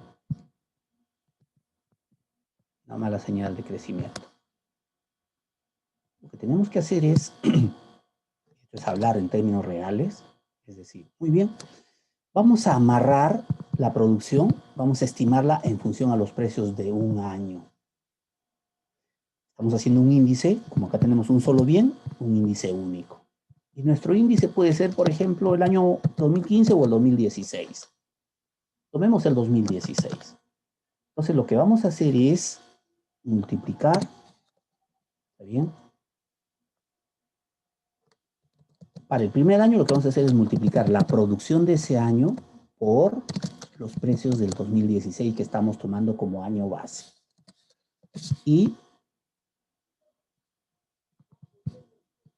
No, acá me fui. 400. Y vamos a fijar, ¿qué fijamos? La celda. Y si corremos el cálculo, ¿qué vamos a tener? Vamos a tener que la producción del 2015 a precios del 2016 será 400. La producción del 2016 a precios de su mismo año, 400. La producción del 2017 a precios del 2016 es 320. De manera que si hacemos un gráfico, tenemos una idea exacta y real de lo que está pasando. La economía cae y luego crece, se recupera. Este análisis no debe pasar nunca. Este análisis sí. Entonces acá tenemos que decir soles de 2016. Siempre el valor real se refiere a soles. PBI real a soles de 2016.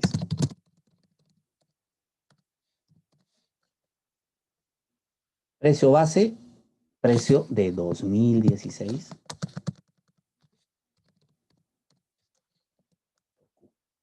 Entonces lo que tenemos es un valor real, valor constante, valor a precios de un año determinado.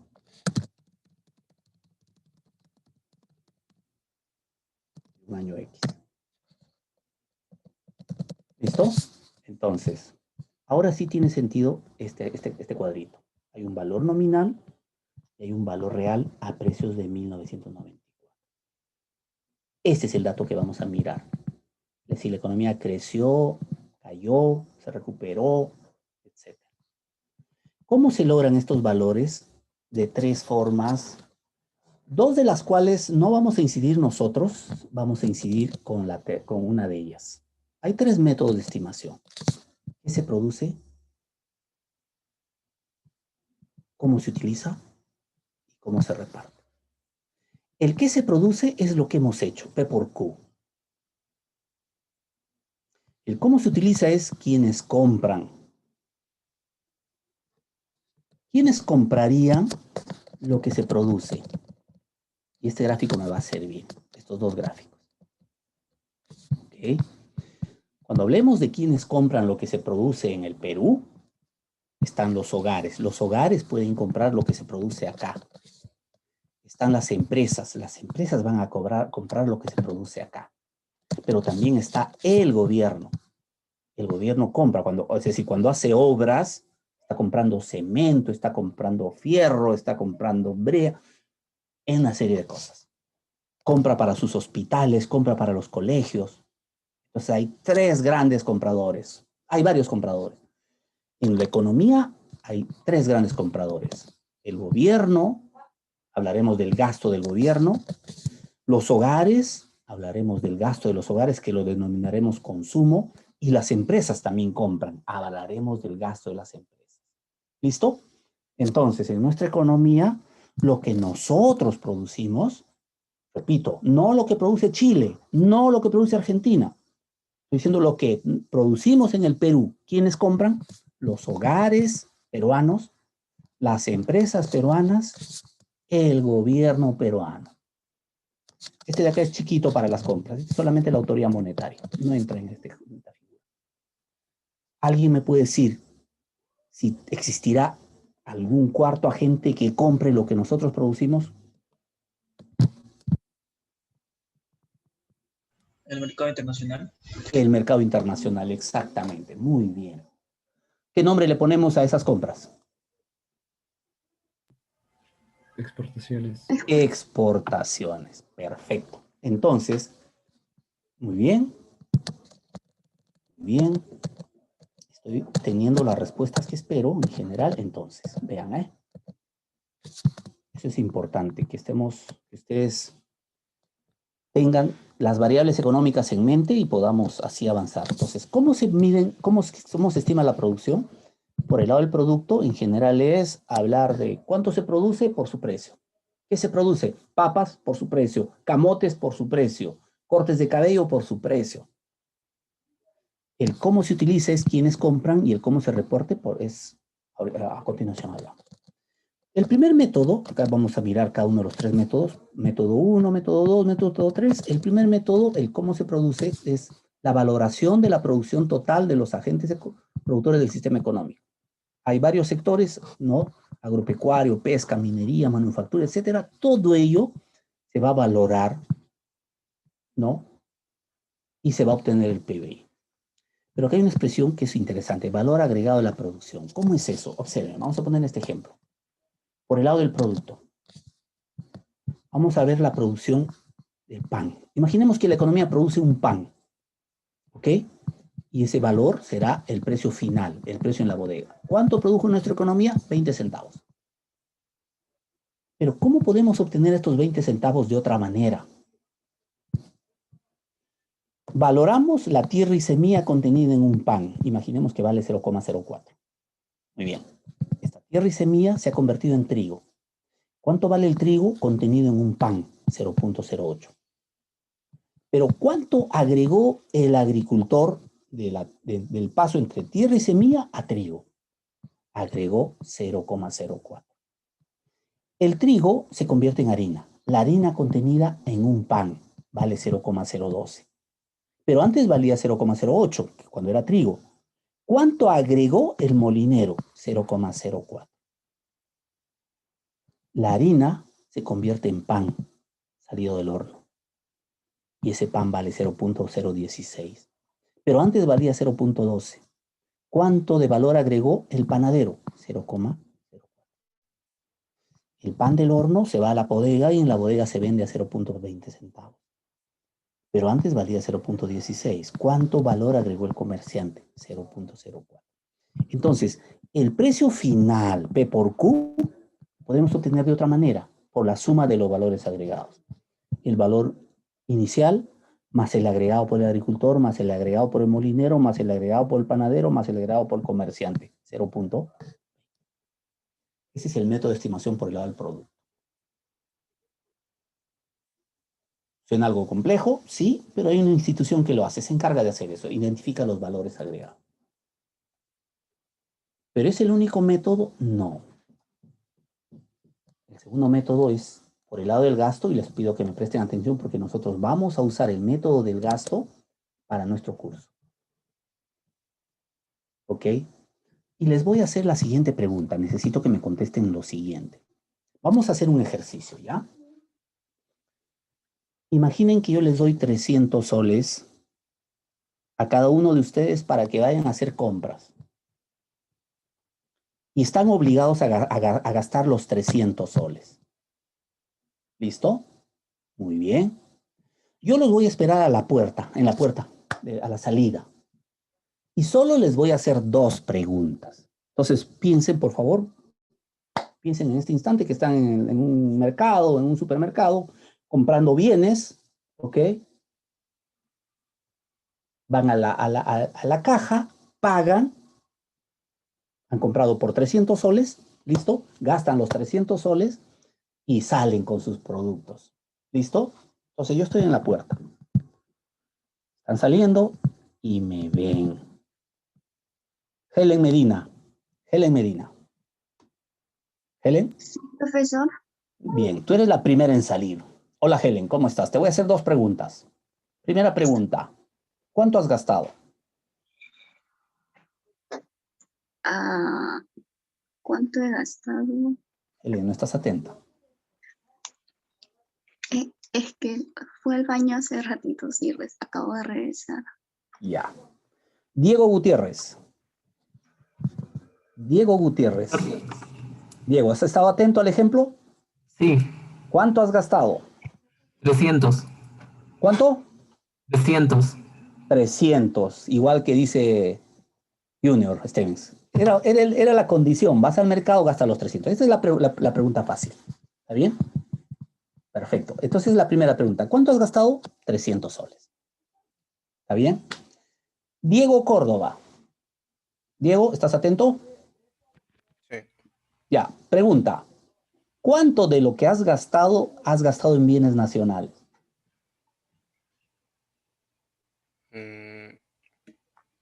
No lo sé. No. No sabes, exactamente. Esa es una buena respuesta, no sabes. ¿Y por qué no sabes? No sé qué parte o sea, qué parte del producto se ha gastado. O sea, qué parte es bienes nacionales. Exactamente. ¿Ok? Diego, ¿y tú qué tendrías que hacer para saber cuánto de los 300 corresponde a bienes nacionales? ¿Qué tendrías que hacer? ¿O qué hubieses hecho? Hubiese ido a la primera forma del producto.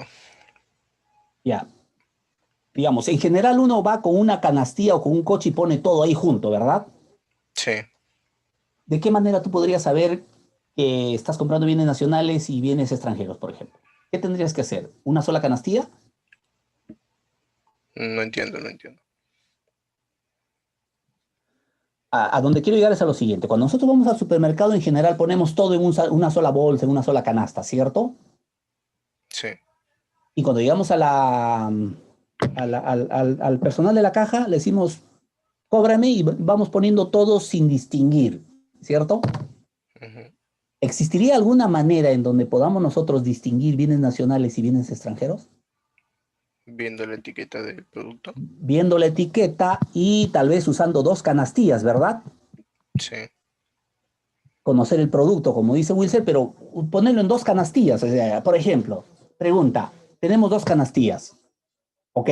Canasta 1, productos nacionales, canasta 2, donde vamos a poder poner los productos extranjeros. Pregunta, Dento, ¿dónde lo pongo? ¿Extranjero? En los nacionales. En los nacionales. Dento es un producto nacional. Durazno en lata Aconcagua. Nacional. Ese es un producto chileno. Un celular, ¿dónde lo pongo? Extranjero. Extranjero. Sapolio, ¿dónde lo pongo? Peruano. Peruano. Entonces tendría 2 canastas. Lo que no se hace, estoy forzando el ejemplo. Llegaría a la caja y le diría, toma mi canasta de productos nacionales, factúrame y toma mi canasta de productos extranjeros. ¿Listo? Entonces, a la salida, ahí sí podrían responderme. Yo les diría, ¿cuánto has gastado en bienes nacionales? Y ustedes sí me podrían decir, he gastado tanto, porque han hecho facturación diferenciada. Lo que no se hace. ¿A dónde voy con este ejemplo? Observen. Resulta que cuando nosotros hablamos del PBI, Por eso hace un momento dije, no estamos hablando del PBI de Chile. La palabra PBI, ¿ok?, se refiere, y ahí voy a la definición, la palabra PBI se refiere a valor total, subrayo esto, que se refiere a un valor monetario, producción de bienes y servicios finales, es decir, estamos hablando todos aquellos bienes que llegan al hogar, y aquí, por ejemplo, hay que distinguir entre la harina que va al hogar y la harina que va a la panadería. Dentro del PBI vamos a medir la harina que va al hogar en estas bolsitas de 1 kilo para hacer tortas, y no vamos a contar la harina que va a la panadería. Lo que vamos a contar de la panadería es el pan que produce. Dentro del territorio nacional, subrayo, cuando hablamos de PBI estamos interesados en ver lo que nosotros producimos y finalmente periodo de tiempo. Es decir, el PBI del 2000, del 98, del 99, del 2000. ¿Ok? Entonces, cuando hablamos del PBI y decimos, voy a estimarlo por el método del producto, es estimar lo que se ha producido en territorio peruano. Cuando hablemos por el método del gasto es quiénes han comprado lo que nosotros producimos en nuestro territorio. Y quienes compran, como les dije, compran los hogares. Y al gasto de los hogares, por favor, en adelante lo vamos a conocer como C de consumo. Y en esta oportunidad le estoy poniendo una N de gasto de los hogares en bienes nacionales. ¿Listo? Las empresas del Perú, a la inversión la vamos a conocer como I. Y en esta oportunidad le estoy poniendo como gasto de las empresas en inversión en bienes nacionales. El gobierno peruano gasta, pero gasta en todo. Aquí me interesa la parte del gasto del gobierno, que lo vamos a denominar G, pero en bienes nacionales. Y los extranjeros son las exportaciones de nuestros bienes, que voy a denominar X, y ahí no necesito ponerle N, porque son las compras de los extranjeros por parte de nuestros bienes. La definición de PBI que vamos a usar, la definición de PBI es entonces, PBI es igual al gasto en bienes nacionales por parte de los hogares, gasto en bienes nacionales por parte de las empresas, gasto en bienes nacionales por parte de los hogares y gasto en bienes nacionales por parte de los extranjeros. Pero hay un problema con esta fórmula, y aquí tiene que ver con el ejemplo de los 300 soles. Yo no sé cuánto de los 300 soles los hogares gastaron en bienes nacionales. Tampoco sé cuánto de lo que gastan las empresas lo hacen en bienes nacionales. Tampoco sé cuánto de los hogares, de lo que gasta el gobierno lo hace en bienes nacionales. Sí puedo saber cuánto vale G. Miro la ley de presupuesto y sé cuánto va a gastar en total el gobierno. Si reviso los libros de las empresas, sí sé cuánto han invertido, pero no cuánto es inversión en bienes nacionales. O sea, sí sé el valor de C. Acá están los 300 soles. C vale 300 soles, pero no sé cuánto de C fue en bienes nacionales. Entonces, como se dice, lamentablemente CN, IN y GN son inestimables, pero sí sabemos cuánto es el gasto total. Acá están yo sé que cuánto gastaron, 300 soles, pero no sé cuánto fue en bienes nacionales y bienes extranjeros. Entonces, ¿cómo obtengo el valor de bienes nacionales? El valor de gasto en bienes nacionales va a ser igual a los 300 soles menos lo que gastaron en bienes importados, que tampoco sé. ¿Cuánto es el gasto de las empresas?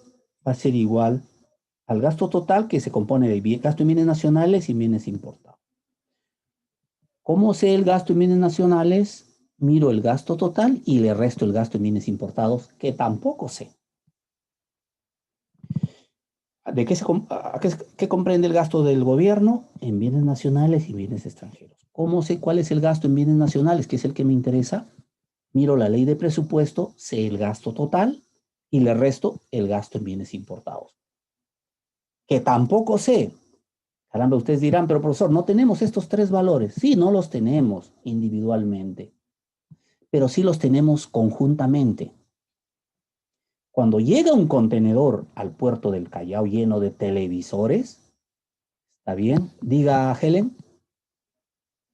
Profesor, cuando son servicios realizados por el extranjero, por ejemplo, ahora que han firmado un contrato para la construcción de carreteras, el gobierno de Francia ganó la licitación en ese caso.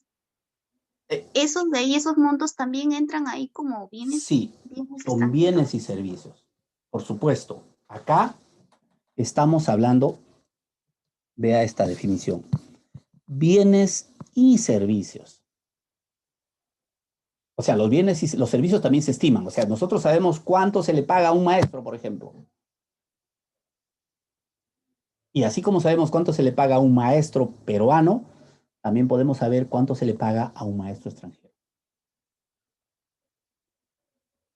O sea, nosotros, los de la clase, por supuesto que no podríamos.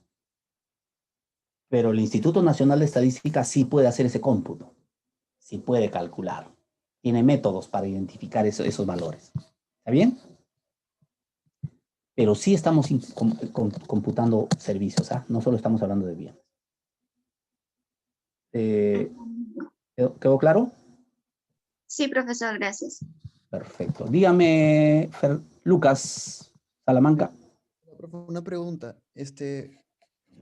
Cuando los precios entran del extranjero, ese precio inicial será menor que el que por el que lo venden después, digamos, en Wong o en Vivanda, ¿no es cierto? Claro, es que ahí se computa también el valor que generan los comerciantes. Ah, pero también se añade al M.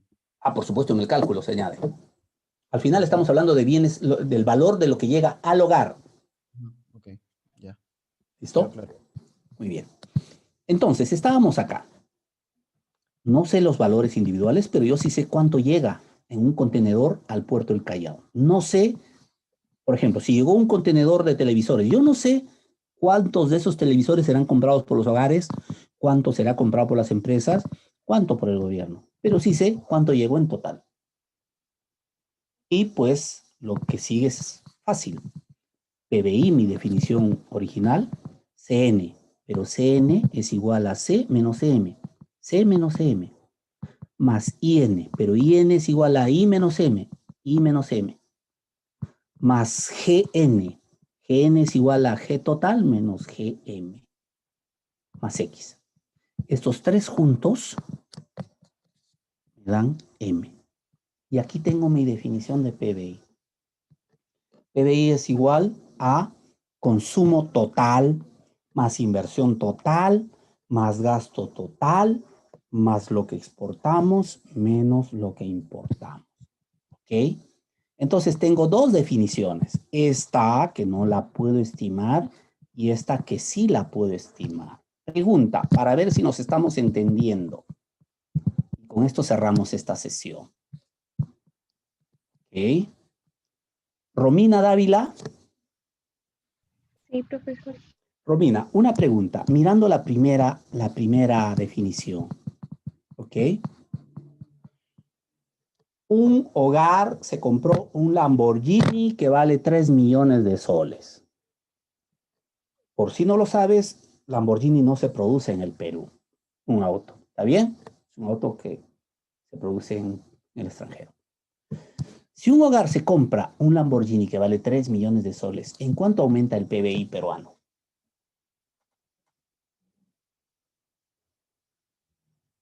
Nada. Acá, en nada. ¿Por qué me dices que no aumenta? Porque no lo produce alguna empresa peruana. ¿Y qué valor sería? Sería CM, ¿verdad? Ajá. Y CM no está acá. No nos interesa ese valor. Ya, mirando la primera fórmula. Perfecto. Entonces tú me dices que no aumenta, lo cual es correcto. Sebastián Pintado. Sebastián. Sí, profesor. Sebastián. Sí. Tu compañera dijo que no aumenta el PBI. Buenos días. Buenos días. Mirando esta fórmula, ¿Qué pasa con el PBI? ¿En cuánto aumenta? Si compramos el Lamborghini. Si es que no me equivoco, al momento de que el Lamborghini obviamente no lo producen acá, pero lo traen y lo exportan hacia acá al Perú, y hay un pago, y aparte el IGB creo que también No, no, es no, del no. 18%. No, me estás entendiendo mal. Lo que quiero decir es ya, el hogar compró el Lamborghini por 3 millones. Ah, ya. Ujú. Esa compra, ¿en cuánto aumenta nuestro PBI mirando esta fórmula? Bueno, no, ¿serían los 3 millones? ¿Aumentaría en 3 millones? Pues, sí, sí, supongo que sí, los 3 millones. A ver, acá veo algunos mensajes, déjenme ver. Disminuye, me dice Sebastián. Todos me dicen que disminuye. Se reduce. No, yo creo que aumenta porque está sumando el C, está sumando CN más CM. ¿Ya? Entonces aumenta. Aumentaría. Yo creo que sí. Ya, muy bien. Estamos en un salón que hay que opinar. Aunque estemos en algún error, necesitamos opinar para saber, para ver si nos estamos entendiendo. Entonces, un grupo me dice que disminuye y un grupo me dice, o tal por lo menos uno de sus compañeros me dice que aumenta. ¿Alguien me puede decir que en verdad no varía? Se compensa tanto con el gasto como en las A ver, importaciones. dígame, coménteme ustedes quién es. Mi nombre es Calderón. Ya, Calderón, a ver, coméntame, mirando esta fórmula, ¿qué pasa? Me parece que por un lado disminuyen las importaciones, pero por el otro lado se compensa porque aumenta el gasto. No, el consumo, que digo, perdón. Ajá. Estamos comprando el Lamborghini, esto va a aumentar el gasto total. Es decir, va a aumentar C, ¿ok? Por el lado de CM, pero como también CM lo estamos computando acá, se va a restar. Es decir, C, el consumo total sube en 3 millones. Las importaciones también suben en 3 millones. Al final, el PBI no cambia. ¿Listo?